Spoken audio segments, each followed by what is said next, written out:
Welcome dear friends. In this video we will discuss preposition portion of CSS English paper of the year 2017. So let's start. Sentence number 1 is I cannot buy this car dash this price. Correct preposition is at. अब इस sentence में preposition at के use करने के पीछे logic ये है कि जब भी हम कोई specific prices, points in time, rates, speeds या एजेस की बात करते हैं या उनको इंडिकेट करना चाहते हैं तो उस वक्त जो हम प्रीपोजिशन यूज़ करते हैं दैट इज़ एट। अब इस सेंटेंस को अगर हम देखें तो इस सेंटेंस में जो दिस प्राइस है, दिस प्राइस स्पेसिफाई करता है एक पर्टिकुलर कास्ट जो कि उस कार के साथ एसोसिएटेड है। अब जब हम एट यूज़ करते हैं तो एट ये क्लेरिफाई करते हैं कि जो स्पीकर है उसकी ये एबिलिटी नहीं है कि वो उस कार को उस स्पेसिफिक पॉइंट या उस स्पेसिफिक प्राइस पॉइंट पे ख़रीद ले। Next sentence is send these books dash my home address. Correct preposition is to. जब भी किसी सेंटेंस में वर्ब सेंड आएगा और उस सेंटेंस में हम किसी चीज़ की रिसिपिएंट को इंडिकेट करना चाहते हैं तो उस वक्त जो प्रीपोजिशन यूज़ होगा दैट विल बी टू, क्योंकि टू हम किसी चीज़ की डायरेक्शन या डेस्टिनेशन को इंडिकेट करने के लिए यूज़ करते हैं। अब इस केस को अगर हम देखें इस सेंटेंस में तो इस सेंटेंस में जो रिसिपिएंट है that is your home address और जो डायरेक्शन है it is towards that address. इसी वजह से जो करेक्ट प्रीपोजिशन है यहाँ पर that is to. Next sentence is monkeys live dash trees. Correct preposition is in. अब यहाँ पर जो प्रीपोजिशन इन आया है तो इसके पीछे लॉजिक ये है कि जब हम किसी चीज़ के अंदर किसी लोकेशन को इंडिकेट करना चाहते हैं तो उस वक्त प्रीपोजिशन इन यूज़ करते हैं, specially when surrounded or enclose, वो जगह सराउंडेड हो या इंक्लोज हो। अब यहाँ पर जो ट्रीज़ यूज़ हुआ है तो ट्रीज़ बेसिकली प्रोवाइड करता है एक इंक्लोज्ड एनवायरनमेंट फॉर मंकीज़ जहाँ पर वो रह रहे या इधर उधर मूव हो रहे, तो इसी वजह से करेक्ट प्रीपोजिशन यहाँ पे इन है।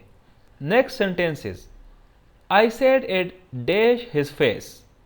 Correct preposition here is to. जैसा कि हमने पहले जिक्र किया है कि जब हम किसी डायरेक्शन को इंडिकेट करना चाहते हैं या किसी की इंटेंशन टुवर्ड्स समवन और समथिंग इंडिकेट करना चाहते हैं तो उस वक्त जो प्रीपोजिशन यूज़ होगा दैट विल बी टू। अब इस सेंटेंस को अगर हम देखें I said it to his face, यहाँ पर स्पीकर का जो मतलब है वो असल में डायरेक्टली एड्रेस करना चाहते हैं उस पर्सन को जिसको वो कुछ कहना चाहता है, तो इसी वजह से जो करेक्ट प्रीपोजिशन है यहाँ पर that is to. Next is the manager dash the receipt of my letter promptly. Correct verb used here is acknowledged. अब इस सेंटेंस में एक ट्रांजिटिव वर्ब यूज हुआ है दैट इज एक्नॉलेज्ड। इसके पीछे लॉजिक ये है कि जब हम प्रीपोजिशन ऑफ यूज करते हैं सेंटेंस में और वो इसलिए यूज हुआ हो कि वो इंट्रोड्यूस करे एक ऐसी चीज़ को दैट इज़ बीइंग एक्नॉलेज, तो उस वक्त हम जो ट्रांजिटिव वर्ब यूज़ करेंगे दैट विल बी एक्नॉलेज।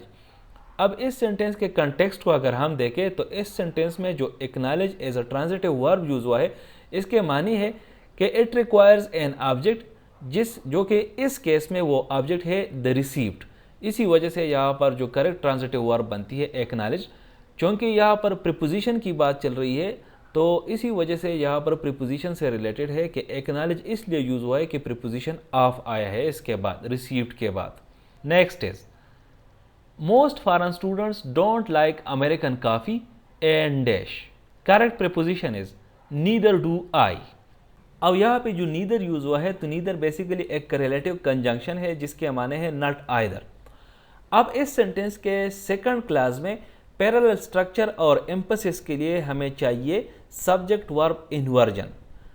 इसका मतलब है कि the verb do needs to come before the subject pronoun I. इसी वजह से जो हमारे साथ करेक्शन बनेगी that will be neither do I और जो सेंटेंस बनेगी most foreign students don't like American coffee and neither do I. Next is we dash take care of our parents when they are old. Correct preposition is ought to। अब यहाँ पे जो preposition ought to use हुआ है तो इसके पीछे logic ये है कि जब हम कोई स्ट्रांग मोरल ऑब्लिगेशन या ड्यूटी को एक्सप्रेस करना चाहते हैं तो उस वक्त जो प्रीपोजिशन यूज़ होगा that will B ought to।